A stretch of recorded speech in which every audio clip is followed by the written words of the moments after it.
আমাদের পাড়া আমাদের সমাধান শিবিরে অপমানিত সাধারণ মানুষ, অভিযোগ নথিভুক্ত করতেই বাধা। মাননীয় মুখ্যমন্ত্রী মমতা বন্দ্যোপাধ্যায়ের নতুন প্রকল্প আমাদের পাড়া আমাদের সমাধান সারা বাংলা জুড়ে ব্যাপক সাড়া ফেললেও পশ্চিম মেদিনীপুরে দেখা গেল ভিন্ন চিত্র। গতকাল খড়গপুর ১ নম্বর ব্লকের ৪ নম্বর কলাইকুণ্ড অঞ্চলের পশ্চিম অম্বা বুথে গোকুলপুরে হাই স্কুলে শিবির বসে।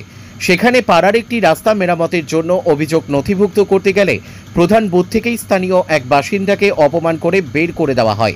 উল্লেখযোগ্য, এই শিবিরে ব্লক প্রশাসনের পক্ষ থেকে বিডিওর প্রতিনিধি উপস্থিত ছিলেন।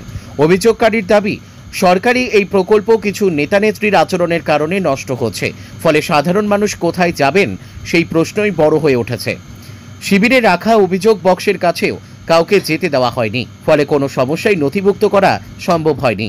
অভিযোগ, এভাবে সরকারি উদ্যোগ ব্যাহত করা হচ্ছে।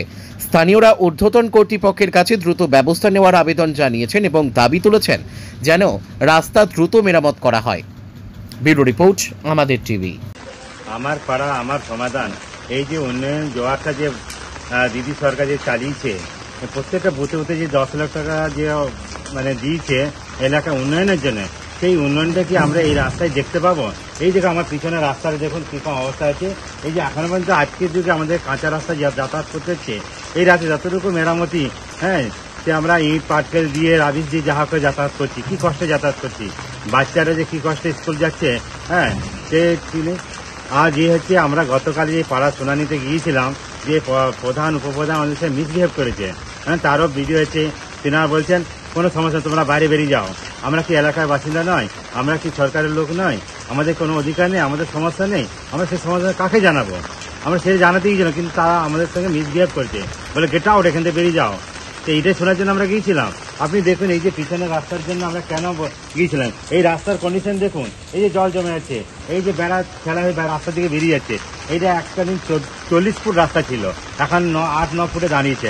কেন দাঁড়াবে? আর কেন রাস্তা ঢালাই হবে না? তার জন্য প্রধানকে বারবার বলে আমরা পাইনি। এই যে বাড়িটা দেখুন, এই যে সরকার রাস্তার উপরে ইন্দিরা বিকাশ যে বাড়িটা হয়েছে, এই সাদা বাড়িটা দেখুন, এই যে বেড়াগুলো কেমন ৩-৪ ফুট করে বাইরে বাইরে বেরিয়ে যাচ্ছে। এই জন্য আপনার অনুরোধ, যে আপনার সরকারের কাছে অনুরোধ, যাতে এইটা সুবিধা করা হয়, রাস্তা যেন ঢালাই করে, তার জন্য আবেদন জানাচ্ছি সকলের কাছে। ধন্যবাদ। আজকের দিনে দাঁড়িয়ে মার্কেটে ই রিক্সার প্রচুর চাহিদা রয়েছে, তাই আর চিন্তা কিসে?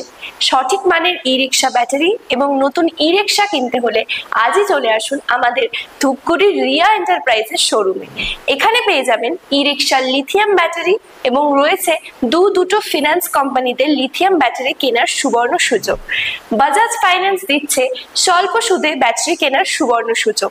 মাত্র ৪ ঘন্টা চার্জ করুন আর চলবে ১০০ থেকে ১৪০ কিলোমিটার মাইলেজ। আপনার লাইনের বিল সাশ্রয় হবে।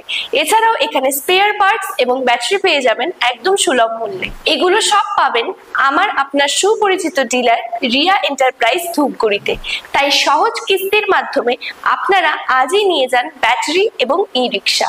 তাই বন্ধুরা, আর দেরি কিসের? আজই চলে আসুন আমাদের শোরুমে। আমাদের ঠিকানা ধূপগুড়ি ফালাকাটা রোড, আদর্শনগর, বৈরাতিগুড়ি স্কুলের ঠিক নিকটে। বিশদে জানতে স্ক্রিনে দেওয়া নম্বরে কল করুন। ধন্যবাদ।